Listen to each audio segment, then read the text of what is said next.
Hello friends, welcome back to Lakshman kitchen network. Friends, మనం ఈరోజు గోధుమ పిండి బోండాలు ఎలా తయారు చేసుకోవాలో ఈ వీడియోలో చూద్దాం. ఈ బోండాలు బయట క్రిస్పీగా అండ్ చాలా టేస్టీగా ఎలా తయారు చేయాలో ఈ వీడియోలో పూర్తిగా చూసేయండి. ఈ వీడియోలో చూపిస్తున్న ఇంగ్రీడియంట్స్ ముందుగా రెడీ చేసి పెట్టుకోవాలి. వీటితో పాటు మరికొన్ని వేసుకోవాలి. ఇప్పుడు ఒక మిక్సింగ్ బౌల్లోకి 1 కప్పు గోధుమ పిండి వేసుకోవాలి. 1 కప్పు గోధుమ పిండికి 1/2 కప్పు బియ్యం పిండి వేసుకోవాలి. బియ్యం పిండి వేసుకున్న తర్వాత 2 సన్నగా తరిగిన మిర్చి వేసుకోవాలి. కొద్దిగా కరివేపాకు రెబ్బలు సన్నగా తరిగి వేసుకోవాలి. ఒక మీడియం సైజు ఉల్లిపాయ చిన్న ముక్కలుగా కట్ చేసి వేసుకోవాలి.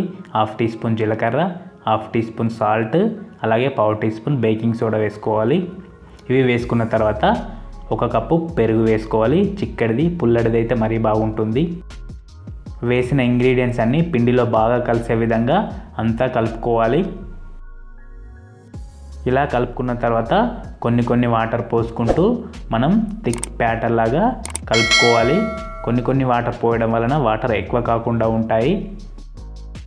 ఈ విధంగా బాగా సాఫ్ట్గా కలుపుకోవాలి. అలాగే థిక్గా ఉండాలి బ్యాటర్. ఇప్పుడు మూత పెట్టి 1 నుంచి 2 గంటల పాటు రెస్ట్ ఇవ్వాలి. ఇలా రెస్ట్ ఇచ్చిన తర్వాత చూడండి, చాలా బాగా ఫ్లఫీగా తయారైపోయింది. మనం సోడా వేసాం కదా. ఇప్పుడు మరొక్కసారి అంతా కలిసే విధంగా ఎయిర్ బబుల్స్ వచ్చే విధంగా కలుపుకొని పక్కన పెట్టుకోవాలి. ఇప్పుడు స్టవ్ ఆన్ చేసి ఒక కడాయి పెట్టుకొని సరిపడా ఆయిల్ పోసుకొని బాగా వేడి చేసుకోవాలి. స్టవ్ లో ఫ్లేమ్లో పెట్టుకోవాలి. ఇప్పుడు చూపించిన విధంగా బోండాలు వేసుకోవాలి.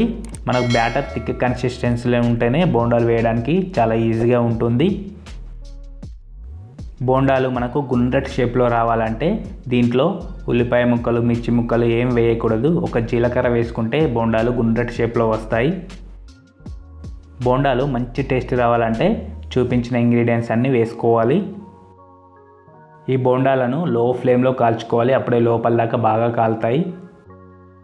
బోండాలను అన్ని వైపులా తిప్పుకుంటూ మంచి రంగు వచ్చేంత వరకు లో ఫ్లేమ్లో కాల్చుకోవాలి. ఇలా కాల్చుకున్న తర్వాత ఒక పేపర్ నాప్కిన్ ప్లేట్లోకి వేసుకోవాలి. ఫ్రెండ్స్, మీరు కూడా గోధుమ పిండితోటి బోండాలు ట్రై చేయండి. మీకు ఎలా వచ్చాయో అలాగే టేస్ట్ ఎలా ఉందో కింద కామెంట్ బాక్స్లో కామెంట్ చేయండి. ఫ్రెండ్స్, ఈ రెసిపీని లైక్ చేయండి, షేర్ చేయండి.